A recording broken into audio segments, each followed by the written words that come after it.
سلام و وقت بخیر. به جلسه شماره 2 از سری جلسات فیزیک 12 شروع از مهر خیلی خوش اومدید.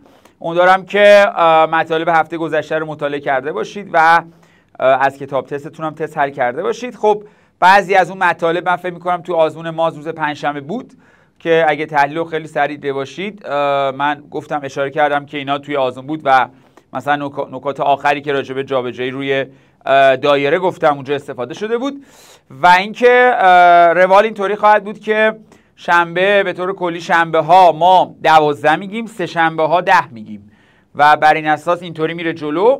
و همونطور که جلسه گذشتم گفتم، روال گفتن نکات در واقع تو مهر ماه متفاوت با تیر ماه، اون که از تیر شروع شده، ولی همچنان دارم میگم که نکات همون نکات در واقع تیر ماه خواهد بود. اما کاری که امروز میکنیم اینه که یه آزمون هم داشتیم که همکارم هر وقت آماده شد نتایجش من نشونتون میدم. آزمونی که روز چهارشنبه تا جمعه بعد از ظهر بود و باید شرکت میکردی. ببین شما دیگه فرصتی نداری که مثلا بگیم عقب بیفتی، نمیدونم در واقع آزمون شرکت نکنی. یعنی شما هر یه ساعت که تو خونه از دست بدی به طور فاجعه آمیزی رو نتیجت اثر میذاره.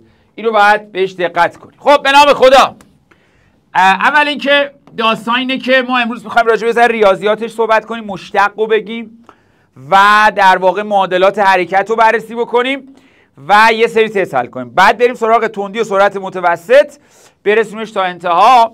بعد هفته بعد بتونیم نمودار مکان زمان رو بریم جلو که بتونید در واقع یه مقداری حالا سوالاتی که تو آزمون گذشته مثلا بررسی شد رو برگردیم و تحلیل بکنیم. به نام خدا. پس معادلات حرکت روی خط راست. ببینیم داستان چیه و چه اتفاقی میفته. من جلسه گذشته یک محور کشیدم، یک محور بود. جلسه گذشته یک محور به نام محور X ها، یک محور به نام محور X ها، و گفتم که تمام حرکت هایی که ما بررسی میکنیم فصل 1، فصل 2 و واقعا نصف فصل 3 به طور کلی حرکت رو همین محور است که شما نمونه هایی از سوالاش رو دیدید توی همین آزمونی که برگزار شد. حرکت روی خط راست بود و 2 مدل حرکت هم من یا 3 مدل حرکت هم من جلسه گذشته گفتم حرکت میتونه یک نواخت باشه، شتاب نداره، میتونه شتابدار ثابت باشه یعنی سرعت منظم کم و زیاد شده، میتونه شتابدار متغیر هم باشه یعنی سرعت منظم کم و زیاد نمیشه. و گفتیم شتاب عامل در واقع تغییر سرعت چون هم مقدار داره هم جهت داره، میتونه هر کدومش رو تغییر بده. بعد راجع به جابجایی مسافت هم صحبت کردیم. اما میخوایم بریم یه قسمت فوق العاده مهم رو بررسی کنیم به نام حرکت روی محور X بر اساس معادلات حرکت شناسی. اصلا هدف چیه؟ هدف اینه که ببین من اگر در واقع کاری که میخوام انجام بدم اینه، اگر یک متحرک رو در لحظه صفر ببینم چه ویژگی هایی دارد و اگر در واقع فکر کن فیلم من پلی بزنم متحرک کجا میرود و جایی که میرود مثلا در لحظه T چه ایکسی دارد. X فاصله از مبدأ مکان بردار مکان. این بردار مکان اینجا اگر باشه، بردار مکان برداری است که از مبدأ تا کفشای جسم رسم شده و اینو میخوایم پیدا کنیم. آقا ایکسش چنده؟ 3 ثانیه بعد ایکسش چنده؟ مثلا سرعتش چنده؟ شتابش چنده؟ و اگه بتونیم ایکس و وی و شتاب رو پیدا بکنیم در واقع متوجه موضوع خواهیم شد که نوع حرکت یا در واقع کندش هم بتونیم پیدا بکنیم. حتی اگه ویو پیدا کنیم میتونیم جهت حرکت رو هم پیدا بکنیم. حالا این متحرک وقتی از این نقطه به این نقطه میاد میتونه حرکتش یک نواخت باشه، میتونه شتابدار ثابت باشه، میتونه شتابدار متغیر باشه. بر اساس اینکه حرکتش یک نواخته، شتابدار ثابته یا شتابدار متغیره، میتونه معادلات مختلفی داشته باشه. ولی من به طور عام فعلا اینجا می‌نویسم که این یک تابعی از زمانه که اینو باید بررسی کنیم، ریاضیات حرکت شناسی رو کم کم. و اینجا هم یک معادله دیگه‌ایه، این هم یه معادله دیگه‌ای از زمانه. منظورم چیه؟ منظورم که میتونه درجه‌ای باشه، میتونه در واقع سینوس کوسینوسی باشه که شما به نظر من اگر یه ذره بری گذشته تو فیزیک 11 یکیشو دیده بودی. یعنی آخر فیزیک 11 آخرین قسمت فیزیک 11 که جریان متناوب 11 آخرین قسمت فیزیک 11 که جریان متناوب بود، مثلا شما یه چنین چیزی داشتی، حالا بعدا اینو بررسی خواهیم کرد، ولی میخوام بگم یه چنین چیزی داشتی، آی ماکس سینوس 2 تیوم تی. این کجی بود؟ این یه جایی در واقع تو فیزیک 11 بود، بهش میگفتی جریان متناوب. اینم جریان تابعی از زمانه، تو جریان به صورت سینوسیه. خب یعنی اینم الان آی یه عدده، مثلا 10 آی مثلا یه عددیه که مربوط به اون در واقع جریان متناوب میشه، یه عدد بوده. این تیه دوره بوده، دوره یک عدد بوده و در واقع اون توپی هم که خب یه عدده، در واقع جریان با تغییرات زمان عوض میشه. شما اگر میخواستی جریان رو بفهمی کی صفر شده، جریان رو صفر میذاشتی. میخواستی ببینی که مثلا جریان کی شده 5، اینو میذاشتی 5 تی رو پیدا میکردی. میخواستی بدونی که در واقع در لحظه 3 جریان چنده، خب 3 رو میذاشتی داخل معادله. اینم معادله بود و به این میگفتن معادله جریان زمان که میگفتن نوسانی یا متناوب. خب حالا ما میخوام اینا رو پیدا بکنیم و همونطور که گفتم این که از اینجا اومده اینجا میتونه حرکت یک نواخت داشته باشه، یه حرکت یک نواخت داشته باشه. حرکت یک نواخت یه جور معادله داره، میتونه حرکت شتابدار ثابت باشه، یه جور معادله داره. میتونه حرکت شتابدار متغیر باشه، یه جور معادله دیگه ای داره. معادلاتش فرق میکنه. و نکته مهم اینه که ما در این لحظه چه چیزی داریم؟ در لحظه صفر که بهش میگن مبدأ زمان چه چیزایی داریم؟ ابتدای حرکت، جایی که کرونومتر رو میزنی. فرض کن که تو کوچه پشت پنجره داری نگاه میکنی، یه کرونومتر دستته، یه پیرمردی داری مثلا به این سمتی میره، همین که داره همینجوری داری میبینیش، یه کرونومتر رو میزنی. در لحظه صفر یک مکان داره، در لحظه صفر یک سرعت میتونه داشته باشه، در لحظه صفر یه شتاب میتونه داشته باشه. اگه کرونومتر رو میزنی همونجا میبینی ساکنه، خب پس اول سرعت نداره. اگه کرونومتر رو میزنی میبینی رو مرکز وایساده، خب پس ایکس نداره. اگه کرونومتر رو میزنی شتاب نداره، خب پس ابتدا شتاب نداره. یعنی در لحظه صفر آن چیزی به دست میاد که بهش میگن اولیه، مکان اولیش، سرعت اولیش، شتاب اولیش. خب برای اینکه اینو با اونور مقایسه بکنی یه صفر هم میذاریم، زینتش میکنیم، میذاریم صفر. یعنی مکان اولیه، یعنی فاصله از مبدأ تا لحظه صفر یا در لحظه صفر. سرعت اولیه، مثلا شتاب اولیه. مثلا در حرکت یک نواخت شتاب نداره، در حرکت شتاب داره ثابت، شتاب 2، 3 منفی 4. شتاب داره متغیر، این تابعی از زمانه، با زمان عوض میشه. هر چیزی که با زمان رابطه نداشته باشه ثابته. درست؟ حالا من اول بهت بگم، پس به اینا قرار بگیم اولیه، مکان اولیه، سرعت اولیه، شتاب اولیه و اونو پیدا کنم. اول راجع به اولیه ها صحبت کنیم. پس من اینجا راجع به در واقع تی مساوی صفر میخوام صحبت کنم. آقا تی مساوی صفر چیه؟ چه اتفاقی میفته؟ ببین من چند تا خط برای تو میکشم و یاد باشه کرونومتر دست منه. من کیم؟ من ناظرم. من یه کرونومتر دستمه و میخوام در واقع با این کرونومتر تعیین بکنم که ابتدا چی داریم. نیروی اولیه، سرعت اولیه، مثلا بعداً تکانه اولیه، چی داریم؟ ببین من اینجا رو میذارم مرکز، اینجا رو میذارم دوباره مرکز، اینجا رو میذارم مرکز. خب کرونومتر دارم. ابتدا که میخوام کرونومتر رو بزنم متحرک اینجاست. ابتدا که میخوام کرونومتر رو بزنم اینجاست. ابتدا که میخوام کرونومتر رو بزنم اینجاست. یعنی در لحظه صفر دارای مکان اولیه صفره. یعنی ابتدا رو مرکزه. دیدمش رو مرکز بود. حالا یکی دیگه، اینجا اگر تیو بذارم صفر، مثلا میگم آقا بردار مکان برداریست که از مبدأ رسم میشه. عجیبا غریبا، مکان اولیش مثبت 4 متریه. مثلا ابتدا که دیدمش مکان اولیش مثبت 4 بود مثلا. خب این ور میتونه باشه. بله اون موقعی که من دیدمش خواستم کرونومتر رو بزنم، در مبدأ زمان فاصله از مبدأ مکان اولیش مثلا منفی 10 بود. موقعی که دیدمش اول منفی 10 بود. حالا کدوم وری میخواد بره؟ میشه سرعت اولیش. فقط سوال اینا رو از کجا بیارم؟ خب میگم اگه معادله‌اش رو بهم بدی، خب تیو میذارم صفر. مثلا پس اول بگم اینجا آقا اگر به من بگی x چه تابعی از زمانه، اگر دنبال گنده این چیه؟ گنده ای کی با این می-نویسه؟ گودزیلا. بیا آقا اینجا کن، اگر این میخوای مکان اولیه باشه تیو بذار صفر، تیو بذار صفر.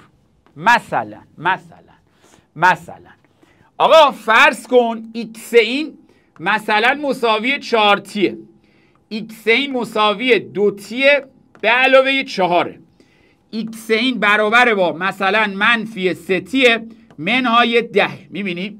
شما اگر معادله داشته باشی و تو هر معادله تیو بذاری صفر، به تو میگه xش تو لحظه صفر چنده. مثلا من در واقع اینه منفیشو قشنگ پول دادیم، قشنگش کن این باشه، بیا قشنگش کردم. خب یعنی اگر تو هر معادله تیو بذارم صفر میشه مکان اولیه صفر. اگر اینجا تیو بذارم صفر مکان اولیه‌اش میشه مثبت 4، یعنی مکان اولیه‌اش میشه مثبت 4. اگر اینجا تیو بذارم صفر مکان اولیه‌اش هم میشه منفی 10. اینجوری یعنی من تو هر معادله‌ای تیو بذارم صفر اولیه‌اش رو میده. میخواد محمد زمان باشه، زمان رو بذارم صفر شه محمد اولیه. خب باشه، پس من اولیه رو میتونم پیدا کنم، بهش میگم مکان اولیه.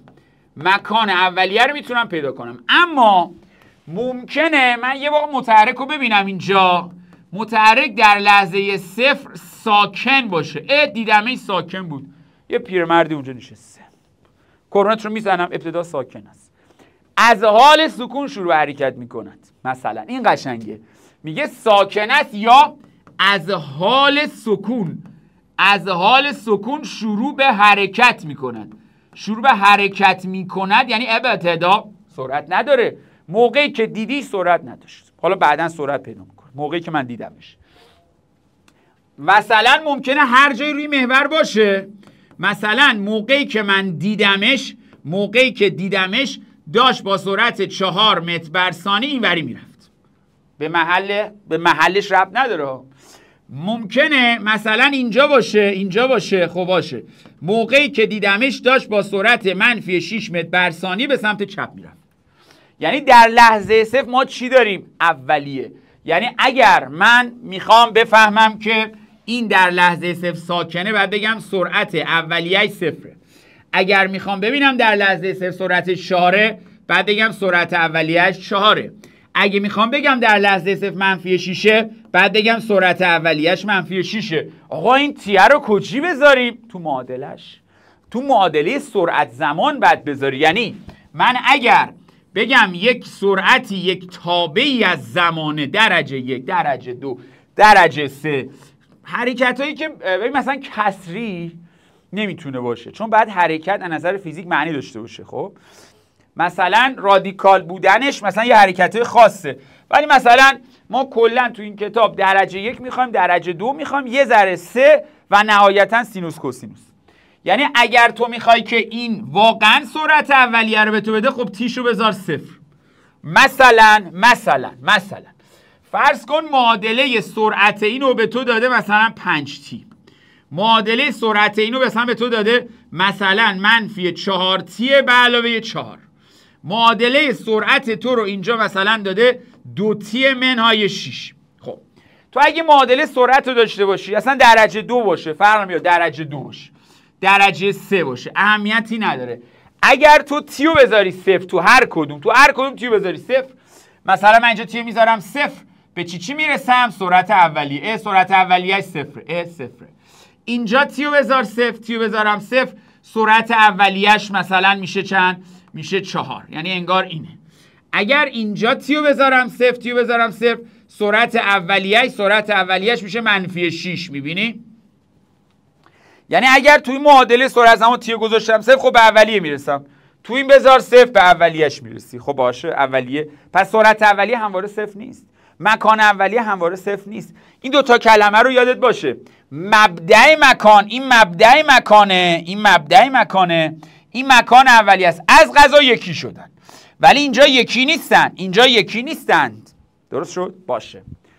من تو تمام معادلات اولیه دارم، یه چیز اولیه دارم، مکان اولیه، سرعت اولیه. اوکی، شتاب اولیه هم میتونم داشته باشم تو معادلش. خب اما خب آقا ببخشید میخوای چیکار کنی؟ من میخوام بگم باشه تو سرعتو داری، مکانم داری، سوال بعدی اینه کی اینا صفر میشن؟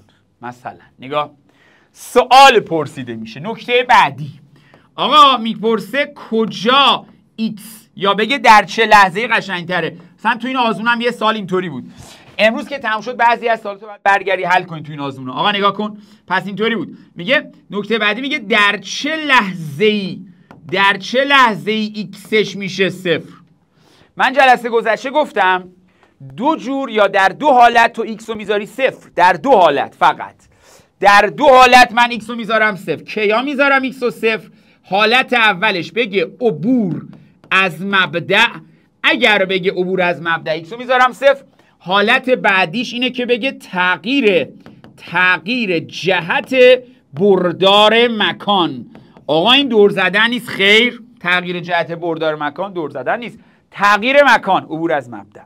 یعنی x رو باید بذاری صفر. یعنی شما در معادله‌ای که به تو میدن x یک تابعی از زمانه، خب من باید چیکار کنم؟ باید x رو بذارم صفر. خب اگر x رو بذارم صفر، لحظاتی به دست میاد که x صفره. چرا میگم لحظاتی؟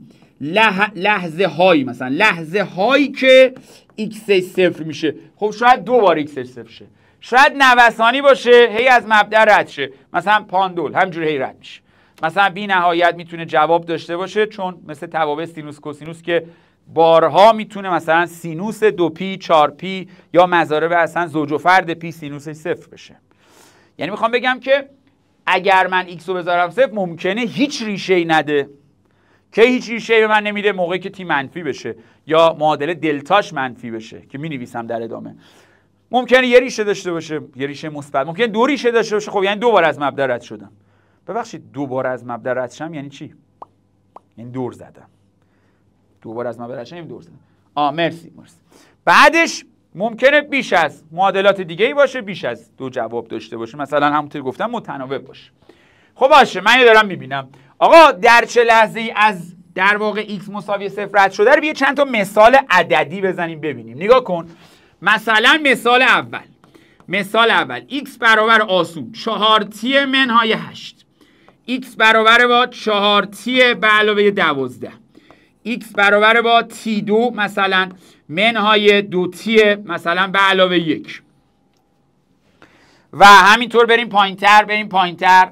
مثلا x برابر با مثلا 2t2 یا حالا t2 مهم نیست، t2 منهای 6t به علاوه 5 مثلا یه چنین چیزی. ممکنه اصلا یه چیزی باشه ریشه هم نداشته باشه، ما باشه کاری نداریم. وقتی من میگه مکان اولیه چنده، خب تی رو بذارم صفر، مکان اولیه منفی 8 برای این 12 برای این 1 برای این 5، ولی اینا رو نمیخواد. میگه سوالش اینه میگه در چه لحظه‌ای ایکسش میشه صفر. یعنی میخواد بگه آقا عبور از مبدأ اصلا دارد، عبور از مبدأ داره. میخواد ازت بپرسه اصلا تغییر جهت بردار مکان که دو سه بار تو آزمون همین آزمون قبلی ما هی مطرح شده بود. تغییر جهت بردار مکان دوتاش یه معنی داره. میگیم خب به ما شجاعی گفته بعد ایکس رو بذاری صفر، خب میذاریم صفر. ببین ریشه داره. میگیم که دیگه کودکستان ما اینو میخوام حلش بکنیم. 4t منهای 8 برابر با 0، اینو میبری سمت راست، 4t برابر با 8. پس در لحظه t مساوی با 2 ثانیه این متحرک از مبدأ رد میشه. یا در لحظه 2 تغییر جهت بردار مکان داریم. نمیگم دور زدن، میگم تغییر جهت بردار مکان. آقا این چی؟ خب اینو بذار صفر. اینو میذارم صفر، میشه 4t به علاوه 12 برابر با 0، میره سمت راست. پس یعنی 4t برابر با منفی 12. عجیبا غریبا t در میاد منفی 3. خب t در میاد منفی 3 اصلا غیر قابل قبوله. قابل قبول نیست. نداریم. یعنی متحرک چجوری بوده حرکتش؟ اینجا مبدأ بوده، اونجا بوده رفته تو بی‌نهایت. اینجا مبدأ بوده، اونجا بوده رفته تو بی‌نهایت. شما از خونه‌تون مثلا خارج میشی میری تو بی‌نهایت، دیگه هیچ وقت به خونه‌تون بر نمیگردی. یا اصلا اینجا یه کوچه‌ایه، اینجا مرکز کوچه است، شما اینجا میری تو بی‌نهایت. اینجا مرکز کوچه است، اینجا میری تو بی‌نهایت. هیچ وقت از اینجا رد نمیشی وقتی تی منفی داشته باشه. ممکنه این شکلی باشه. این شکل یه شکل خاصه، یعنی این الان هماناتی منهای 1 به توان 2 برابر با 0. نکته اینه که شما یه چیز خیلی مهمه تو فیزیک میدونی، تو ریاضی میدونی، که در واقع وقتی که این موجود زوجه، به معنی اینه که این موجود ریشه مضاعف داره. ریشه مضاعف تعریف علمیش اینه، در اطراف ریشه مضاعف یکی از بهترین تعریفاش اینه، تابع تغییر جهت نمیدهد. خب یعنی مثلا اگر من بخوام اینو رسمش بکنم، یا اصلا بخوام کلا اصلا نذارم فعلا مساوی با صفر نذارم، بگم آقا x برابر با اینه که حالا به توان 2 رسیده، تحت هر شرایطی هر چی تی این تو بذاری به توان 2 میرسه x مثبته. یعنی چی؟ یعنی تو کلا تو x های مثبتی. آقا مگه x 0 نمیشه؟ میگم چرا؟ x 0 میشه. یعنی الان به ازای t برابر با 1 x 0 میشه. بله درسته میشه. ولی همواره تو x های مثبتی. یعنی چی؟ یعنی اگه بخوام اینو بررسی و تحلیلش بکنم اینطوریه که شما الان اینجا مرکز x برابر با 0، شما همواره این وری اگرم بیای به مبدأ برسی از مبدأ عبور نمی کنی. یعنی در واقعیت تو میای و روی مبدأ دور میزنی برمیگردی. چرا؟ چون همواره x بعد مثبت در بیاد. ریشه مضاعف به معنی چیه در فیزیک؟ به مبدأ میرسی ولی عبور نمی کنی. ریشه مضاعف یعنی ریشه داره ولی یا کلا ایکسات مثبت در میاد یا ایکسات منفی. مثلا تو ریاضی این شکلی میکشنش. تو ریاضی اگه کسی میخواست اینو بکشه ریشه مضاعف، ریشه های مضاعف مماس بودن. یعنی این شکلیه، ریشه مضاعف مماس، مثلا یه مماس اینجا، یا مثلا یه ریشه مضاعف این شکلی بود. یعنی شما میگفتی یا کلا مثبته یا کلا منفیه، مماسه. پس اگر من ریشه مضاعف داشته باشم یعنی یک رابطه‌ای که توان زوج داشته باشه، حتی اینجا 4 باشه 12 باشه هر چی باشه، همواره مثبته. ریشه داره ولی همواره مثبته. به ازای این موجود که بهش میگیم ریشه مضاعف یعنی ریشه‌ای که در واقع دلتای 0، 2 تا ریشه برابر مثلا شما میگی داشته و تغییر علامت اطرافش نمیده، به ازای ریشه مضاعف به مبدأ به x مساوی 0 میرسد ولی عبور نمی کند. اصلا امکان نداره رد شه. خب رد شه بعد علامتش از مثبت بشه منفی، از منفی بشه مثبت. یعنی همه ریشه ها بر ما قابل قبولی است. حالا اگه ازم بپرسه به مبدأ میرسد، میگیم بله. عبور میکنه، میگیم خیر. به ازای ریشه مضاعف به x مساوی 0 میرسد ولی عبور نمی کند. اینو بهش دقت کن که حالا من خلاصه تو رو پایین مینویسمش. اما اینجا آقا این ممکنه 2 ریشه داشته باشه. بله ممکنه. یعنی مساوی 0 بذارم، این تیه در واقع منهای 2 مثلا، یا مثلا ضرب در مثلا چه میدونم اونور، یا مثبت 2 مثبت 3.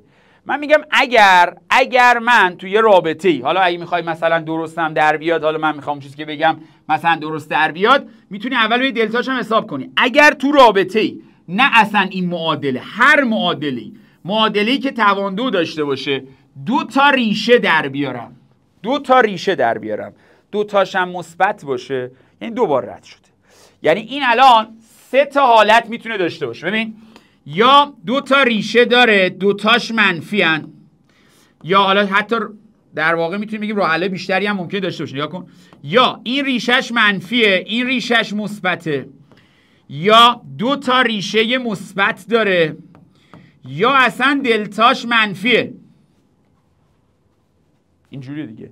ببین هر معادله، این حالت خاص نمیشه، هر معادله وقتی 2 تا ریشه منفی داره یعنی هیچگاه به مبدأ که اصلا نمیرسه، به مبدأ نمیرسد، پس عبورم نمیکنه. هیچگاه از قشنگتر. مثلا 2 تا ریشه منفی داره، اصلا توی ریاضی قابل قبوله، توی فیزیک در واقع هیچگاه به درد ما نمیخوره تی منفی بشه. اینجاست میگیم فقط این قابل قبوله، این قابل قبول نیست. اینجا میگیم 2 تاش قابل قبوله. اگر تو 2 بار از مبدأ رد شی یعنی چی؟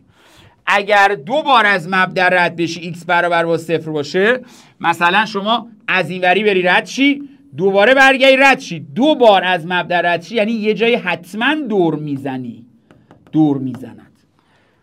اصلا سهمیه، شما سهمی داری، یعنی اگر که از اینجا بیاد اینجا رو قطع کنه یعنی یه رأس سهمی داری، برای تعریف شده 2 تا ریشه هم داره قطعا. بعدیش که اصلا دلتاش منفیه، دلتاش منفی هم که یعنی هیچگاه به x مساوی 0 اصلا نمیرسد، یعنی که ما اصلا ریشه‌ای براش نداریم. دلتا منفی هم این شکلیه تو ریاضی، نه دلتا وقتی که منفی این شکلی اینطوریه، یعنی ریشه نداره، دلتاش کلا منفیه.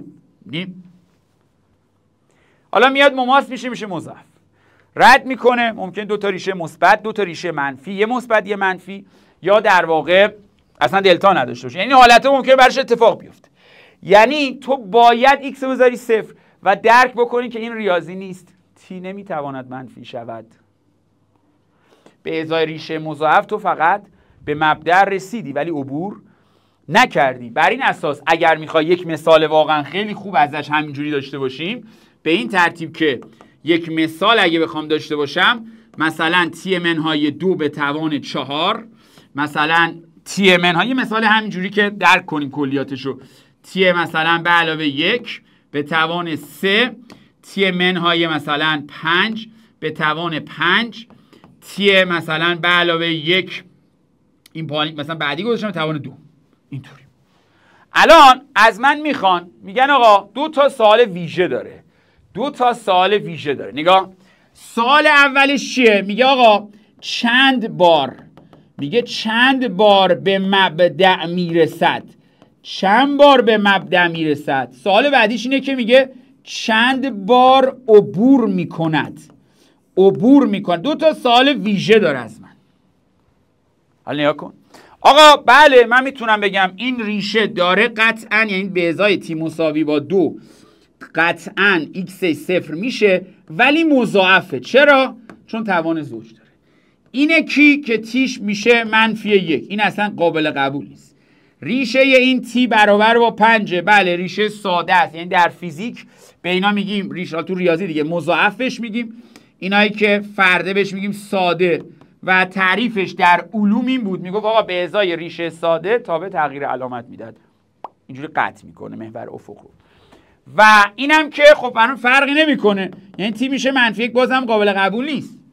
اگر بگه چند بار به مبدأ میرسه، میگم خب این که x رو 0 میکنه، اینم که x رو 0 میکنه، میشه 2 بار واقعا، یعنی این درسته x رو 0 میکنه، بله x رو 0 میکنه، بله. ولی وقتی بگه عبور میکند، فقط اینه، فقط 1 بار عبور میکند، چون به ازای ریشه مضاعف فقط x 0 میشه ولی عبور نمیکنی. اینو یادت باشه که گفتم میتونه در واقع حالتهای مختلفی رو برای خودش داشته باشه و گفتم متناوب باشه بی نهایت، یعنی مضاربی از پی در واقع یا پی دوم برای کوسینوس سینوس میتونه به عنوان ریشه داشته باشه. خب باشه، خب من اینجا x رو گذاشتم 0، حالا کی وی رو میذاریم 0. ببین اگر توی فیزیک یا تو ریاضی من بخوام یه چیزی رو 0 بذارم، واقعا مهم نیست اسمش چیه، ولی تو فیزیک خیلی مهمه چون معنی داره. ببین من موقعی وی رو میذارم 0، سرعت رو میذارم 0 که ازم بپرسه در چه لحظه‌ای توقف میکند، یعنی لحظه توقف رو بخواد یا لحظه دور زدن، که من الان اینو واردش نمی کنم. چرا؟ چون ببین همواره من جلسه قبلم گفتم برای دور زدن 3 تا شرط داریم. باید سرعت لحظه 0 باشه، این شرط لازم ولی کافی نیست. حرکت قبلش باید کند باشه سپس تند و جهت سرعت عوض بشه. پس برای این مثلا ویو بذاری 0 همواره دور زدن نیست. مثلا شما تو اتوبان داری میری، توقف میکنی، گاز میدی میری، مثل یکی از سوالی که دوباره تو آزمون بود. یعنی میخوام بگم این موضوع همواره درست نیست. بر همین اساس من فقط حالتی که همواره درسته رو میگم. آقا سرعت قرار 0 بشه، باشه، خیلی ساده، مثل بالا آقا سرعت تابع دیگه‌ای از زمانه، یه تابع دیگه‌ای از زمانه دارم میبینمش، تابع دیگه از زمان. آقا میخوای این 0 بشه، خب بذار 0. تی رو پیدا کن. باز دوره مثل بالاست، تی باید یه عدد مثبت باشه، میتونه این معادله ریشه نداشته باشه اصلا. من فقط میتونم لحظه‌ای که سرعت 0 رو پیدا کنم. لحظه دور زدن نیاز به شرایطی داره که حالا در ادامه راجعش من صحبت میکنم، شرایط بهتری راجعش میگم. خب باش، من اینو میدونم که آقا خلاصه داستان اینه، خلاصه تا اینجای کار اینه. آقا من فعلا یک معادله دارم که تابعی از زمانه، یک معادله دیگه ای دارم اونم یه تابع دیگه از زمانه، درجهش هم نمیدونم و نوع حرکتی که درجه رو تعیین میکنه یک نواخته، در ادامه میگم درجه 1 باید باشه، درجه 2 شتابدار ثابته. یعنی چی؟ یعنی من اگر دنبال مکان اولیه میگردم خب باید قطعا تیو بذارم 0، ولی اگه دنبال جایی میگردم که x مساوی 0 باشه بعد معادله رو حل کنم، تیو پیدا کنم. این برام همینطور، اگر تو دنبال این هستی که واقعا مثلا سرعت اولیت چنده، خب تیو بذار 0، تیو بذاری 0 به سرعت اولیت میرسی. اگه دنبال این هستی که کی سرعتت میشه 0، خب معادله رو برو حل کن، تیو پیدا کن. خب حالا باش، من اینا رو میدونم، راست گفتی میدونم و داستانو میدونم. من چند تا مثال مهم میخوام بزنم. منتها قبلش یکی از مهمترین ویژگی‌های یا تو ریاضیات رو باید بررسی کنی به نام مشتق. ببین انتگرالم میگم ولی به تستش رسیدم. یعنی الان من اینا رو دارم میگم یه سری تست باش حل کنم. خب این دارم اینجوری میرم جلو. آقا نگاه کن مثلا یا اصلا از اینجا شروع کنیم. تعریف مشتق چیست؟ چرا این مهمه؟ آقا تو نهایی رو بنویسم نمره میدم میگم نه، ولی یکی از روش‌های حل سوال حرکت شناسی تو دینامیک کاربرد داره، تو الکتریسیته جاری اول در حقیقت مقاومت‌ها کاربرد داره. پس یعنی من اگه میخوام بفهمم چیه باید مشتق رو بفهمم. مشتق چیست؟ شیب خط مماس. همین. یعنی ما مثلا میخوایم بگیم شیک کش کنیم، مثلا شیک کش کنیم، چیکار کنم شیک بشه؟ به جای شیب خط مماس میگم مشتق. یعنی به طور کلی مشتق چیست؟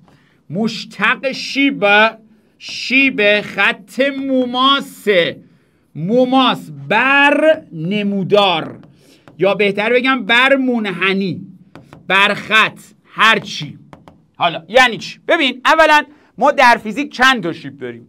ما کلا در فیزیک 2 تا شیب داریم. یعنی اگر من از من بپرسم آقا ببخشید، میگم چیه؟ ببخشید مثلا من اگه بخوام برای این شیب بکشم چند تا میکشم؟ میگم خب یه شیب داری که مماس تو هر لحظه است. یعنی اگر من این محور افق رو بذارم زمان، اینجا هر چی میتونه باشه، اینجا دارم شیب رو تو یه لحظه حساب میکنم و منظور از شیب کجیه؟ منظور از شیب جاییه که تو داری زاویه رو با محور افق میسنجی. مثلا اگه بخوای اینجا شیب رو پیدا کنی، شیب میشه این.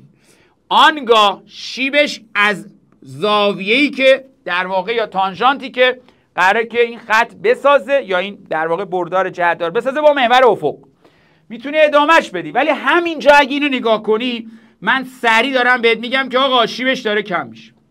ممکنه بره جلوتر، آقا یه جا اینجا برسه اصلا شیب نداشته باشه. بله اینجا اصلا شیب نداره، یه لحظه دیگه شیب نداره. یعنی شکلی که من دارم میبینم اینه که شیب لحظه‌ای. چرا لحظه‌ای؟ این شیب در لحظه T1 است. بله.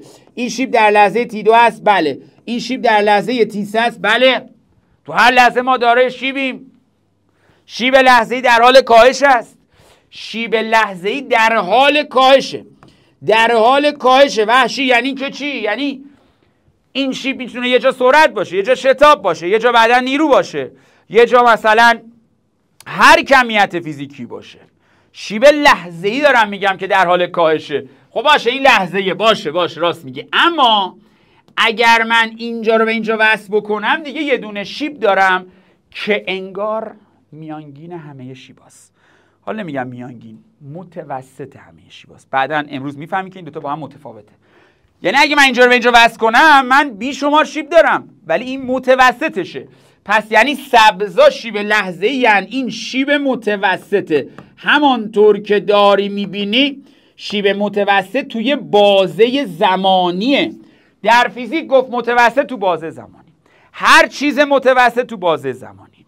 مثلا شما اینو داشتی، مثلا میگفتی آقا ببخشید پارسال یا حالا سالهای گذشته، آقا این چیه؟ جریان متوسط. چرا؟ چون تو بازه زمانیه.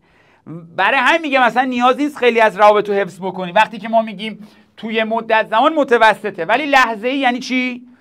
توی لحظه. و اینجا نوشتم که خط مماس یعنی در یک لحظه. خط مماس یعنی لحظه‌ای. لحظه‌ای مماس شیب مشتق شیب خط مماس شیب لحظه‌ای. خب باشه راست میگی. ببخشید چند تا فرم باید یاد بگیریم؟ کلا 3 تا. یکی دیگه هم از سینوس کوسینوس که تو نوسان میگم، قاطی پاتیش نکن.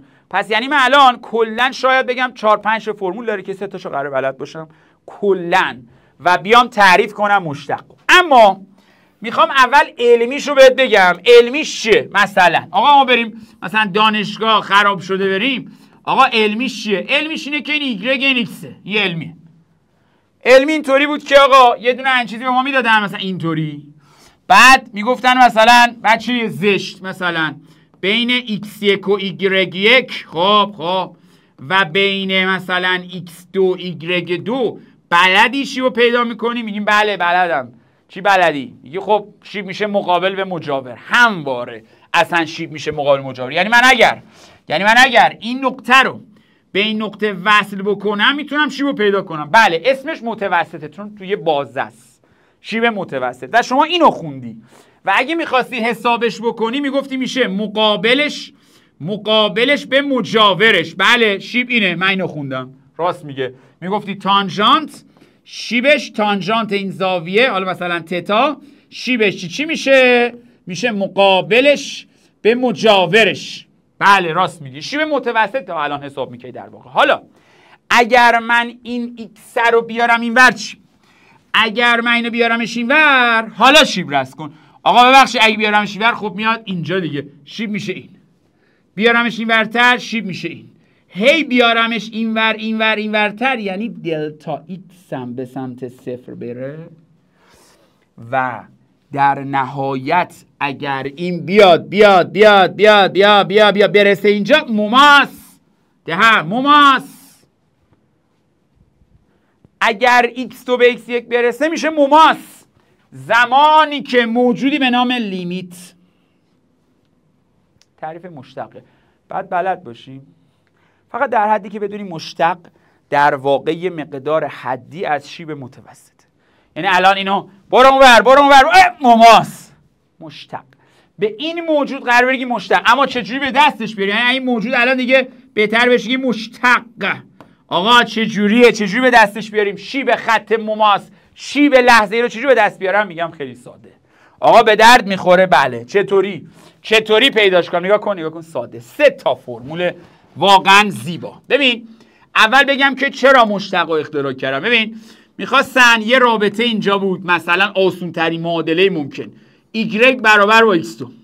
یه همکلاسی داشتم که خب الان پیام درس ببینم کجاست. به من چی اصلا ازش خوشم نمیاد. بر این اساس یهو از معلم پرسید ببخشید y برابر با x2. گفت خب باشه x در x مساوی 3 شیبش چنده؟ معلم گفت ها این چیه؟ این یه دونه منحنیه همونطور که می‌بینی یه سهمی طوره. ازش پرسید ببخشید در x مساوی 3 من میدونم ایگرگش چنده، میذارم این تو بذار این تو، ایگرگش میشه 9 میدونم. خب باشه میدونی. اما اگه ازت بپرسن شیبش چنده، خب شیبش رو از کجا بیارم؟ خب اصلا این هیچی توان 4 باشه. نمیتونم برم یک رابطه یه خطی توان 3 توان 4 توان 10 رو برم رسم کنم بعد شیب رو تو هر نقطه پیدا کنم. پس بعد یه رابطه‌ای باشه بتونم شیب رو پیدا کنم تو همه این نموداره، تو تمامش. بنابراین مشتق اختراع میشه و در 3 حالت بررسی میشه. 3 حالت شگفت انگیز و زیبا. ببخشید شما به نظر من حتی اگه یه کسی تو این کلاس باشه شیشم باشه ایگرگ برابر با 2 شیبش چنده؟ بس بکشم نکنه بلد نباشم. بیا ایگرگ بر اساس x ایناش این ایگرگ مساوی 2 باش. ببخشید شیب این چنده؟ 0. خب اگه شیب این 0 خب بیا قشنگش کنیم. میخوام شیک باشم. ایگرگ پرایم 0 مشتق 0 ایگرگ پریم 0. ایگرگ پرایم یعنی مشتق پرایم شیبش همه جا 0. خب باشه الکی داری میگه یه جا دیگر رو بگو. مثلا اینجا رو بگو ایگرگ برابر با منفی 2 کسری گفتم میشه این. ببخشید این چی میشه؟ میگم خب اینم شیب نداره اینم مشتقش میشه 0. خب یعنی ایگرگ برابر با هر عددی باشه مشتقش میشه 0. بله شیبش میشه 0. به جای اینکه بگی شیب بگو مشتق. پس بنابراین مشتق عدد ثابت صفر میشه فرمول شماره 1. یعنی ایگرگ برابر با هر عددی باشه مشتقش میشه صفر. این فرمول شماره 1. سخته میگم؟ نه، به نظرم خیلی مشخصه. دو رادیکال 3 رادیکال 6 پنجم هرچی موازی افقی شیب ندارد. بله راست میگه، رابطه 1. خب باش 1 دیگه چی؟ دوباره کودکی بودی چیکار داشت میکردی؟ میگفتن آقا ببخشید میشه تو رو خدا بگو ایگرگ مساوی 2x منهای 3 شیبش چنده؟ میگفتی خب شیبش ضریب ایکسه، شیبش 2. خب من حالا حرفه‌ای میگم، مثلا این بوچلی کفتری طور نشستم میگم خب پس مشتقش 2. هیچ، مشتقش 2. خب شیبش 2 میگه مشتق 2. خب الان اگر ایگرگ بنویسم مثلا منفی 3/2 ایکس به علاوه مثلا 10.5، خب شیبش چنده؟ ضریب ایکس. خب من میگم مشتقش میشه منفی 3/2. جالبه. خب پس یعنی من معادل 2 رو هم کشف کردم. معادل 2 من چیه؟ معادل 2 من میگه آقا اگر که ایگرگ برابر با AX به علاوه بیه، اگه خطه شیبش همه جا ثابته و کافی ازش مشتق بگیری، مشتقش میشه ضریب ایکس. خب کلک، اگر خب عدد ثابت مشتق صفره، خطم که ضریب ایکس میشه مشتقش. خب درجه بود چی؟ درجه دار بود چی؟ اون اومدن یه چیزی تعریف کردن، سادهش کردن. گفتن آقا اگه چند جمله باشه چی کار کنیم؟ ساده. گفتن آقا اگر تو بنویسی ایگرگ مساوی ایکس خواستی مشتق بگیری ازش، اگر گفت ایگرگ مساوی 5x4 منهای 3x مثلا 3 به علاوه مثلا چه می‌دونم 12x2 منهای 9x به علاوه 6 چی کار کنیم؟ آیا بشینیم این قوچلی کفتری گریه کنیم؟ نه خیر. چی کار میکنی؟ ازش مشتق چجوری میگیری؟ هیچی، توان میره پشت سرش. ولی وقتی برمیگرده یه دونه ازش کم شده. یعنی توان میره پشت سرش، برو پشت سرش، رفت پشت سرش، فنریه میره پشت سرش میشه 3 ولش میکنی میشه x2. یعنی توان میره پشت سرش، یه دونه توان کم میشه. حالا دوباره میخوای از این مشتق بگیری؟ باشه. میخوای یه مشتق دیگه بگیری، مثلا میشه ایگرگ زگوند. توان میره پشت سرش میشه 6. یه دونه توان کم میشه. بیا. درست شد. توان میره پشت سرش. همین. آقا اینا چی؟ هیچ. میخوای مشتق بگیری؟ میخوام بگیرم. بیا مشتقش چی میشه؟ توان میره پشت سرش، رفتم. یه دونه توان کم شد. توان میره پشت سرش، یه دونه توان کم میشه. توان میره پشت سرش، توان رفت پشت سرش، یه دونه توان کم شد.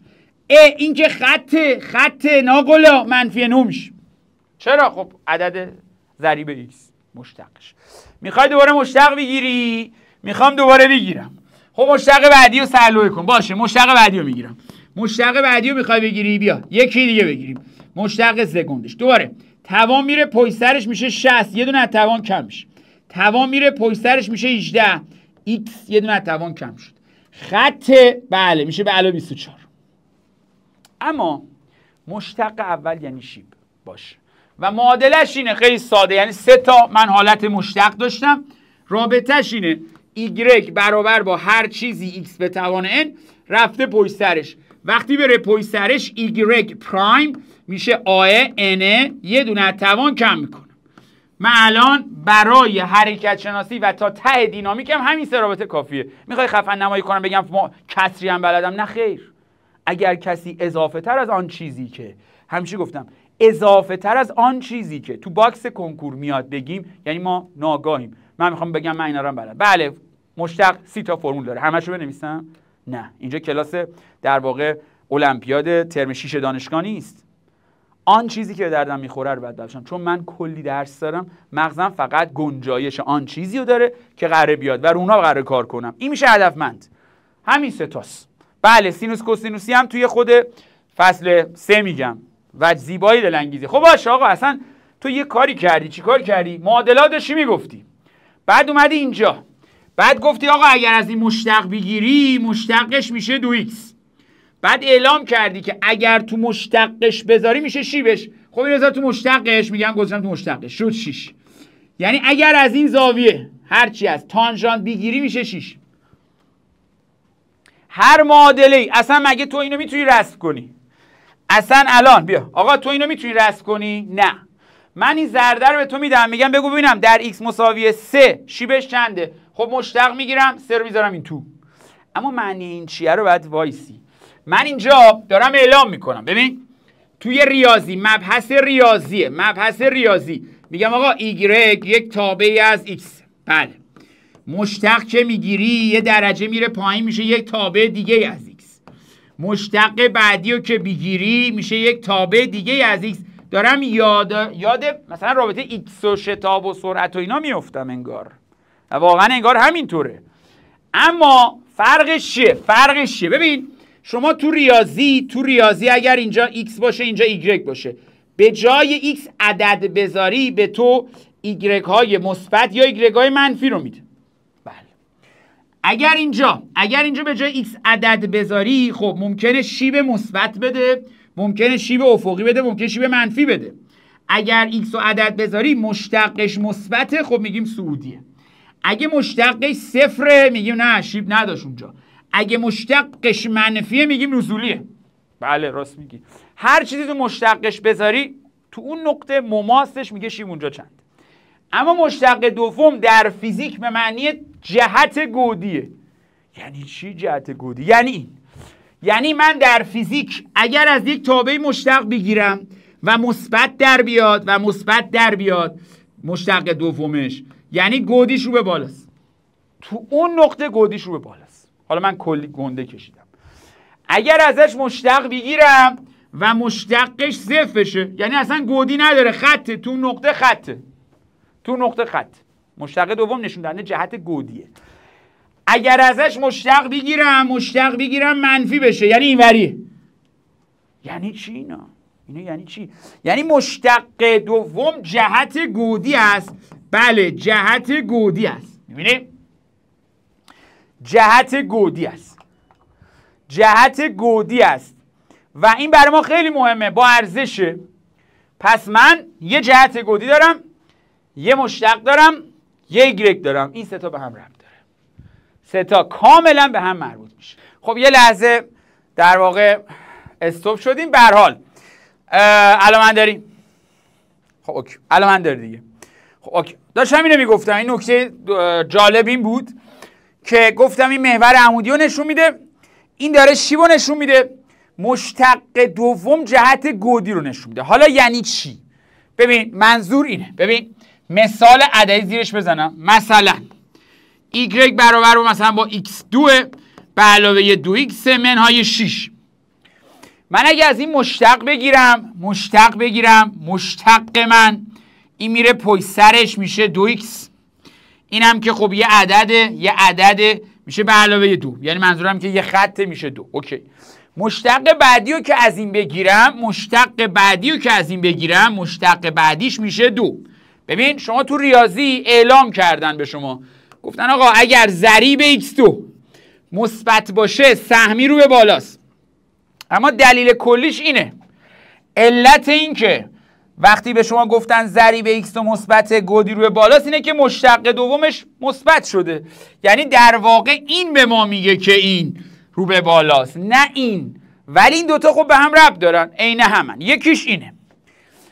نکته بعدی چیه؟ نکته بعدی اینه که کی اینا صفرن، یعنی کی میشن صفر. خب بله مسلما اینجا این صفره، یعنی ایگرگ اینجا صفر. تو این شکل بله اگر نمودارم اینطوری یا اینطوری باشه و اینجاها در رأس سهمی شما مشتق نداری، در رؤوس سهمی شما مشتق نداری، یعنی مشتق کجا؟ صفر در قله و دره. اما اینجا حالا یا خط باشه یا اینکه کجا مشتق دوم صفره؟ موقعی که جهت گودی عوض میشه، مثل سینوس، مثل کوسینوس، مثل حالا یا معکوسشون. یعنی اینجا گودی تو بالاست، اینجا گودی تو پایینه، اینجا گودی تو صفره. نگاه، موقعی که جهت علامت ایگرگ عوض میشه یه جا ایگرگ صفر میشه، موقعی که شیب عوض میشه یه جا شیب صفر میشه. موقعی که جهت گودی عوض میشه یه جا گودی میشه صفر و به میگن نقطه عطف. نقطه عطف، ببخشید عطف یعنی جایی که گودی میشه مثلا اینوری یا اینوری، جهت گودی عوض میشه نقطه عطف بود، یعنی اونجا مشتق دوم صفر بود. همین. فقط چیزی که باید یاد بگیرم اینه که مشتق اولش به خط مماسه، مشتق بعدی گودیه. خیلی چیزای زیادی میشه گفت راجعش، ولی کم کم بعد وارد فیزیکش بشیم. مثلا اینو میشه گفت که آقا اگر تو ریاضی میگی y ax2 به علاوه bx به علاوه c، اگر از این مشتق بگیری مشتقش این میره پشت سرش میشه 2ax، اینم خطه میشه به علاوه b. بله آقا سوال، ببخشید مشتق کجا صفره؟ میگیم تو رأس. اگر من مشتق و صفر قرار بدم چی میشه؟ مشتق و صفر قرار بدم میشه 2ax، اینم ببرش اونور برابره با منفی b. آشناس برامون. چرا آشناس؟ چون این همانا رابطه رأس سهمی بود. رأس سهمی در واقع تو مشتق صفره. درسته. آقا رأس سهمی رو قدیما اینجوری به دست می‌آوردن، مشتق رو میگرفتن مساوی صفر میذاشتن، میگفتن رأس سهمی از اینجا به دست میاد. اگر تو مشتق بعدی اینو بگیری، مشتق بعدی این میشه 2a، یعنی مشتق بعدیش میشه 2a و از روی اینه میگفتی اگر a مثبته گودی رو به بالاست، a اگه صفر خطه، آقا اگر a منفیه گودی رو به پایینه. اینهاش از رو a، اینم a. حالا باشه آقا مشتقم بلدم، باشه که چی میخوای از من؟ میگم بیا 3 حالت معادله حرکت شناسی رو بنویسیم. نگاه کن، حالا نگاه. آقا چیکار میخوای بکنی؟ 3 حالت معادله حرکت شناسی، یعنی 3 معادله حرکت روی خط راست، 3 معادله‌ش رو بنویس. آقا 3 تاشو بهم بگو. میگم ببین به طور کلی اگر کسی بخواد فصل 1 و 2 رو کل نموداراشو ببنده، فقط باید 3 پله بلد باشه. نگاه کن، پله 4 تو کنکور نمیاد، هیچ وقت ازت نمیخوان، پس ما هم نمیخوایمش. نگاه کن، من در فیزیک 3 پله دارم و واقعا تمام فیزیک همین 3 پله است. یعنی چی؟ یعنی که من اینجا ممکنه معادله مکان زمان داشته باشم، یعنی x تابعی از زمان. ممکنه معادله سرعت زمان داشته باشم، یعنی سرعت تابعی از زمان. ممکنه شتاب زمان داشته باشم. اینا مشتقهای متوالی همن. یعنی اگر من از مکان زمان مشتق بگیرم به سرعت میرسم، از سرعت زمان مشتق بگیرم خب میرسم به شتاب، از این 2 بار مشتق بگیرم میرسم خب به شتاب دوباره. نه ببخشید سوال دارم، مشتق چیست؟ شیب خط مماس. یعنی تو داری علنا میگی، علنا داری اینو میگی شیب این میشه سرعت. نگاه، یعنی من اگه نمودار مکان زمان داشته باشم شیبش میشه سرعت، اگه نمودار سرعت زمان داشته باشم شیبش میشه شتاب، اگه اینو داشته باشم گودیش میشه شتاب، چون 2 بار مشتقه. و این آن چیزیه که ما میتونیم یاد بگیریم از نمودارها. برعکس شیب هم خب میشه انتگرال یا مساحت سطح زیر نمودار. یعنی واقعیت اینه که شیب این مشتق این سرعت، مشتق این شتاب. از اینجا بیام 2 بار مشتق، یعنی گودیش میشه در واقع علامت شتاب. یعنی میخوام به تو چی بگم؟ میخوام بگم آقا اگر تو مثلا یک نمودار در آینده نزدیک مثلا مکان زمان داری، یه نمودار داری مثلا سرعت زمان داری، اینطوری داری، اینجا نباید اصلا خوف کنی. مثلا فرض کن آقا نمودار اینه، نمودار اینم اینه. خب باشه، این شیبش میشه این. یعنی اگر من بیام شیبش رو رسم بکنم، شیبش ببخشید مثبته، آره پس سرعتش مثبته. حالا شیب اینم میشه این، ببخشید شیب این مثبته، بله حالا شتابش مثبته. دیدی؟ نکته بعدی، این از این به این میشه گودی، بله گودیش رو به پایینه، بله پس شتابش منفیه. دیدی؟ یعنی من آن چیزی که دارم میبینم در فیزیک، چیزی که دارم مشاهده میکنم در فیزیک اینه که من از نمودار بتونم شیب پیدا کنم، از نمودار بتونم گودی پیدا کنم.